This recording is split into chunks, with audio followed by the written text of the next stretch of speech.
To life is happy story. എനിക്ക് കുറേ നാളായിട്ട് എൻ്റെ ഫാമിലി അടുത്ത് ക്രിസ്മസ് ഓർമ്മകൾ എനിക്ക് പങ്കുവെക്കുന്നത് ഭയങ്കര ആഗ്രഹമായിരുന്നു. പക്ഷെ നടന്നില്ല. വേറൊന്നുമല്ല, ഷൂട്ടും കാര്യങ്ങളൊക്കെ ആയിട്ട് ഞാൻ അങ്ങനെ നിന്ന് പോയി. ബെറോസ് സിനിമയിൽ ഒരു റിവ്യൂ ചെയ്യാനുണ്ടായിരുന്നു. പിന്നെ നമ്മളെ ഈ ക്രിസ്മസ് ഭാഗമായി ബന്ധപ്പെട്ട് കുറേ ഷോട്ട് ചെയ്യാനുണ്ടായിരുന്നു. അതിൻ്റെ ഷൂട്ടിലൊക്കെ നിന്ന് പോയി. I am sorry guys. അപ്പം എൻ്റെ അടുത്ത് എല്ലാവരും ക്ഷമിക്കുക. ഞാൻ ഇപ്പോഴാണ് ഞാൻ ഫ്രീ ആയിട്ട് നിൽക്കുന്നത്. അപ്പം എനിക്ക് പറയാൻ തോന്നി. ഐ ആം സോറി എൻ്റെ ഫാമിലി. മെമ്മറീസ് എന്ന് പറയുന്നത്, ഞാൻ പഠിച്ച സ്ഥലം എന്ന് പറയുന്നത് എസ് സ്കൂളായിരുന്നു. എൻ്റെ ഫേവററ്റ് പ്ലേസാണ് എസ് സ്കൂൾ. അപ്പം ഞങ്ങൾ ക്രിസ്മസ് ഭാഗമായി ബന്ധപ്പെട്ട ഒരുപാട് ഓർമ്മകൾ എനിക്കുണ്ട്. ഞങ്ങൾക്ക് 3 പേർക്കും ഉണ്ടെങ്കിലും എൻ്റെ 3 പേരെ അറിയാമല്ലോ നിങ്ങൾക്ക്. അവർക്കും എനിക്ക് അവരെക്കാട്ടും കുറേ കാര്യങ്ങൾ പറയാനുണ്ട്. കാരണം ഞാൻ നോക്കുമ്പോൾ എന്താ പറയുക, എപ്പോഴെങ്കിലും ഇത് എവിടെയെങ്കിലുമൊക്കെ പറയുന്നതാണ് ഭയങ്കര ആഗ്രഹമായിരുന്നു. ഞാൻ നോക്കുമ്പം പിള്ളേർ അങ്ങോട്ട് പോകുന്നു, ഇങ്ങോട്ട് പോകുന്നു, ഓരോ ക്രിസ്മസ് കാർഡ് മേടിക്കാൻ പോകുന്നു. എങ്കിൽ പിന്നെ ഞാനും എൻ്റെ ഫ്രണ്ട്സൊക്കെ ആയിട്ട് പോയി. പക്ഷെ അവിടെ ചെന്ന് ഒരു കടയുണ്ട്. ആ കടയിൽ ചെന്ന് നോക്കുമ്പോൾ, ആ കട ഇപ്പോഴും ഉണ്ടോ എനിക്കറിയില്ല, പക്ഷെ ആ കടയിൽ ഇപ്പോൾ ചെന്ന് നോക്കുമ്പോൾ വല്ലാത്തൊരു പോസിറ്റീവ് എനർജിയാണ്. ആ ക്രിസ്മസ് കാർഡും ആ രൂപക്കൂടില ആ ഒരു ഉണ്ണീശൊക്കെ കിടക്കുന്നത് കാണുമ്പോൾ വല്ലാത്തൊരു പോസിറ്റീവ് എനർജിയാണ്. എന്താ പറയുക, അത് എല്ലാം കഴിഞ്ഞ് ക്രിസ്മസ് പരിപാടികളും ക്രിസ്മസ് എക്സാമാണ് ഭയങ്കര പാട്. ഈ ക്രിസ്മസ് എക്സാം എങ്ങനെയെങ്കിലും ഒന്ന് കഴിഞ്ഞ് കിട്ടിയാലോ എന്ന് ഞാനിങ്ങനെ ആലോചിച്ച് കഴിഞ്ഞ് കിട്ടിയാലോ എന്നാണ് ഞാൻ പറഞ്ഞു വന്നത്, മാറിപ്പോയി. എങ്ങനെയെങ്കിലും ഒന്ന് കഴിഞ്ഞ് കിട്ടിയാൽ മതിയെന്ന് ഞാൻ ആഗ്രഹിച്ചിരുന്ന സമയമായിരുന്നു. കാരണം ക്രിസ്മസും വന്നു, അതിൻ്റെ ഇടയ്ക്ക് എക്സാമും കൊണ്ടുവന്നു. ഈ ചെകുത്താൻ്റെയും കടലിൻ്റെയും നടക്കെന്ന് പറയത്തില്ല, ആ ഒരു ലെവലായിരുന്നു. പക്ഷെ എല്ലാം അടിപൊളിയായിരുന്നു. അടിപൊളി എന്ന് പറഞ്ഞാൽ അടിപൊളിയായിരുന്നു. പിന്നെ ആ സമയത്തും ഞങ്ങൾ കളിച്ച കളി എന്നൊക്കെ പറഞ്ഞാൽ ഈ സുന്ദരിക്ക് പൊട്ടുതൊട്ടൽ, അങ്ങനത്തെ കുറേ സംഭവങ്ങളൊക്കെ ഉണ്ട്. അത് നല്ല രസമാണ്. പക്ഷെ പിന്നെ വൈനും പിന്നെ കേക്കും എന്ന് വേണ്ട എല്ലാ സംഭവവും ആ സ്കൂളിലുണ്ടായിരുന്നു. ഇപ്പോഴത്തെ എൻ്റെ ഫേവറേറ്റ് സ്കൂളാണ്. ഞാൻ ഇടയ്ക്കിടയ്ക്ക് പോകാറുണ്ട്. പിന്നെ ആ ഒരു നമ്മൾ പഠിച്ച സ്ഥലത്തോട്ടൊക്കെ പോകുമ്പോൾ നമുക്ക് ആ ക്രിസ്മസ് കാലഘട്ടം അല്ലെങ്കിലും പോലും നമുക്ക് ആ ഓർമ്മകൾക്ക് വരും. ഞാനിപ്പോഴും എൻ്റെ ഫ്രണ്ട്സിൻ്റെ അടുത്തൊക്കെ ഇങ്ങനെ പറയാനുണ്ട് ക്രിസ്മസ് കാലത്തെ പഴയ ഓർമ്മകൾ. ഇത് രസമാണ്, ആസ്വദിക്കാൻ പറയും. ഇന്നത്തെ കാലത്ത് ഫോണുള്ള കണക്കൊന്നുമല്ല അന്നത്തെ സമയത്ത്. അത് ഞങ്ങൾ അടിച്ച് പൊളിക്കും.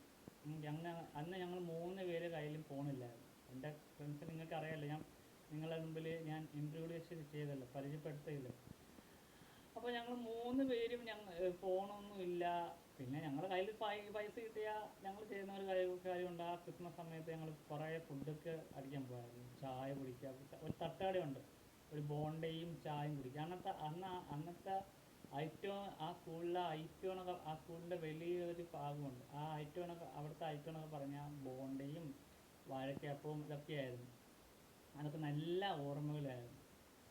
ഇന്നത്തെ കാലത്ത് ഈ ഫോണും പിടിച്ചുകൊണ്ട് വരുന്ന ക്രിസ്മസ് സമയത്ത് ഹാപ്പി ക്രിസ്മസ് എന്ന് പറയുന്ന ഒരു രീതി അല്ലായിരുന്നു ഞങ്ങളെല്ലാവരും അങ്ങോട്ടും ഇങ്ങോട്ടും ഹാപ്പി ക്രിസ്മസ്, മെരി ക്രിസ്മസ് എന്നൊക്കെ പറയും. ശരിക്കും പറഞ്ഞാൽ മെരി ക്രിസ്മസ് എന്നാണ് പറയുന്നത്. പക്ഷേ നമ്മൾ ഈ ജനിച്ച സമയം തൊട്ട് നമ്മൾ പറഞ്ഞു വരുന്ന സംഭവമാണ് ചില ആൾക്കാർ ഹാപ്പി ക്രിസ്മസ് എന്ന് വെച്ചാൽ. അപ്പോൾ അതൊക്കെ കഴിഞ്ഞ് ഞങ്ങൾ ഒരുപാട് കറങ്ങാനൊക്കെ പോയി. പിന്നെ ഞങ്ങൾ ആ കാലഘട്ടത്തിന് ഇങ്ങനെ ആകാംക്ഷയോടെ കാത്തിരിക്കും അന്നത്തെ കാലത്ത്. പിന്നെ ഒരു കാര്യം എനിക്ക് പറയാനുള്ളത്, എനിക്ക് ഭയങ്കര ഓർമ്മയിലുള്ള ഒരു കാര്യം. എൻ്റെ ഈ വലിയ വീട് വെക്കുന്നതിന് മുമ്പ് ഞങ്ങൾ ഒരു റൂമും പിന്നെ ഒരു ബാത്റൂമും ഉള്ള ഒരു വീടായിരുന്നു ഞങ്ങളുടെ വീട്. അപ്പോൾ അവിടെ വെച്ച് ഞാൻ 1-ോ 2-ോ പഠിക്കുന്ന സമയത്ത് ഞാൻ ഒരു പുൽക്കൂട് കെട്ടി. എങ്ങനെയാണെന്ന് എനിക്ക് ഓർമ്മയില്ല, പക്ഷെ ഞാൻ കെട്ടിയിട്ട് അവസാനം അവിടുന്ന് ഇവിടുന്നൊക്കെ പുല്ല് വാരി കൊണ്ട് ഇട്ടിട്ട് ആ പുൽക്കൂടായെന്നും പറഞ്ഞ്, അപ്പം അപ്പോൾ എൻ്റെ ഇത്ത എൻ്റെ അടുത്ത് വന്ന് പറഞ്ഞൊരു കാര്യമുണ്ട്, മോനേടാ പുൽക്കൂട് കെട്ടുന്നത് ഇങ്ങനല്ല, അതിൻ്റെയൊക്കെ ഒരു വീതിയും കാര്യങ്ങളുണ്ട്. പിന്നെ അതൊക്കെ പൊളിച്ച് മാറ്റിയിട്ട് ഞാനും ഇത്തായും ഞങ്ങൾ വീട്ടിൽ കുറച്ച് ആൾക്കാരെ വന്നു, ഇത്താടെ ഫ്രണ്ട്സൊക്കെ, അവരൊക്കെ ആയിട്ട് ഇങ്ങനെ പുൽക്കൂടൊക്കെ കെട്ടി അടിപൊളിയായിട്ട് ആഘോഷിച്ചു. അതൊന്നും മറക്കാൻ പറ്റത്തില്ല. അത് ഈ ഫോണുമായിട്ട് പിടിച്ചുകൊണ്ടിരിക്കുന്ന ആൾക്കാർക്കൊന്നും പറഞ്ഞാൽ മനസ്സിലാവും. നിങ്ങൾ ആഘോഷിക്കൂ, ക്രിസ്മസ് മാക്സിമം ആഘോഷിക്കൂ എന്ന് ഞാൻ പറഞ്ഞുള്ളൂ. ഫോണൊന്നും ഇല്ലാത്തൊരു സമയം നിങ്ങൾക്കൊന്ന് ചിന്തിക്കാൻ പറ്റത്തില്ലെന്ന് എനിക്കറിയാം. പക്ഷേ അങ്ങനെ ഒരു സംഭവങ്ങൾ ആഗ്രഹിക്കുന്നവരുണ്ടെങ്കിൽ അത് നിങ്ങൾ അതിന് വേണ്ടി സ്ട്രഗിൾ ചെയ്യണം. ഞങ്ങളൊക്കെ ലൈഫ് നോക്കിയിട്ട് അടിപൊളിയായിരുന്നു പഠിക്കാൻ സമയത്ത്. ഇപ്പം ഞങ്ങൾക്ക് ഒന്നിനും ഓർത്ത് ടെൻഷൻ അടിക്കേണ്ട ഒരു ആവശ്യമില്ല. കാരണം ഞങ്ങൾക്ക് ലൈഫ് ഇങ്ങനെ അടിച്ച് പൊളിച്ച് എൻജോയ് ചെയ്ത് നടന്ന സംഭവമാണ്. അല്ലാതെ ഫേസ്ബുക്കിൽ ഒരു ഫോട്ടോ എടുത്തിരുന്നതായാലും ഇൻസ്റ്റാഗ്രാമിൽ ഒരു ഫോട്ടോ പിടിച്ചിരുന്നതായാലും ഒന്നുമല്ല. അന്നത്തെ കാലത്ത് ഞങ്ങൾക്ക് ഫേസ്ബുക്ക് എന്താണെന്ന് അറിയത്തില്ല, യൂട്യൂബ് എന്താണെന്ന് അറിയത്തില്ല, ഇൻസ്റ്റാഗ്രാം എന്താണെന്ന് അറിയത്തില്ല, ഒന്നും അറിയത്തില്ല. ഞങ്ങൾ അടിച്ച് പൊളിച്ച് നടക്കുമായിരുന്നു. ഞാനും എൻ്റെ ഫ്രണ്ട്സും 3 പേര്, അറിയാലോ, ഒന്ന് അജിത്ത്, അജു, പിന്നെ ഞങ്ങൾ 3 പേര്. പിന്നെ വീട്ടിൽ വന്ന് എന്തുവാ ക്രിസ്മസ് ഭാഗമായിട്ടുള്ള പരിപാടികളൊക്കെ വരുവാണെങ്കിൽ അതിനകത്ത് പങ്കെടുക്കാനുള്ള ഒരു ആകാംക്ഷയും ഒരു ക്യൂരിയോസിറ്റിയും ഒക്കെ ഉണ്ട്. അതൊക്കെയാണ് ലൈഫ്. അപ്പോൾ നിങ്ങൾക്കും ഇതേപോലുള്ള ഓർമ്മകളൊക്കെ ഉണ്ടെങ്കിൽ എൻ്റെ കമൻറ്റ് ബോക്സിൽ കമൻറ്റ് ചെയ്യുക. അപ്പം ഇത്രയും പറഞ്ഞുകൊണ്ട് ഞാൻ എൻ്റെ വീഡിയോ ഇവിടെ വൈൻഡപ്പ് ചെയ്യുന്നു. അടുത്തൊരു വീഡിയോ കാണുന്നവരെ ടാറ്റാ ബൈ. സബ്സ്ക്രൈബ് ചെയ്യുക, ലൈക്ക് ചെയ്യുക, ഷെയർ ചെയ്യുക, കമൻറ്റ് ചെയ്യുക.